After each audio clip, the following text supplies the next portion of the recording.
नमस्कार दर्शक बंधु अमीय बाणीर अध्याय 433 को मु स्वागत करुछि सस्मिता सतपथी।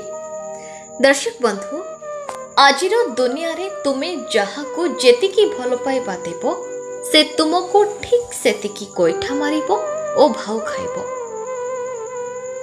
बयसरे किए बड़ होई पारे किए सान, किंतु प्रकृत रे बड़ सेई होई थाए जहार हृदय रे समस्तों पाई प्रेम स्नेह और सम्मान भावना रही थाए। अन्यर दोष धरिबा आगरु निजर दोष को देखंतु, मने रखंतु गोटे आंगुली अन्य को देखाइले बाकी चारोटी आंगुली निज आड़क रहे।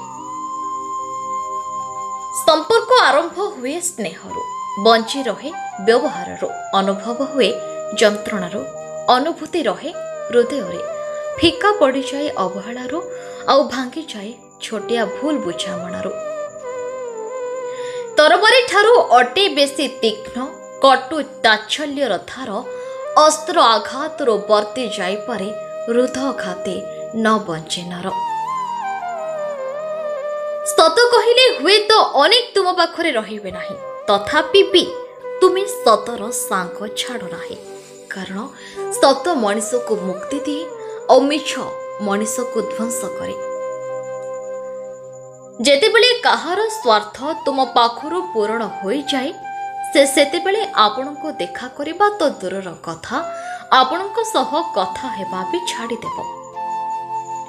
दुख टाइम रे प्रकृत बंधुर परिचय मिले, किंतु जेतेबेले खराब टाइम आसे सेतेबेले जे पाखरे पहुंचे उपयुक्त एडवाइस दिए से ही असल बंधु, ताको त्याग करबा उचित नुहे।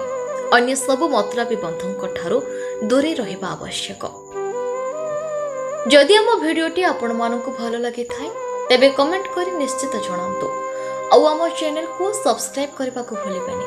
आउ हां, आमर एही भिडियो को लाइक एंड शेयर करबा को मध्य भूलिबेनी। रहुछु, जय जगन्नाथ।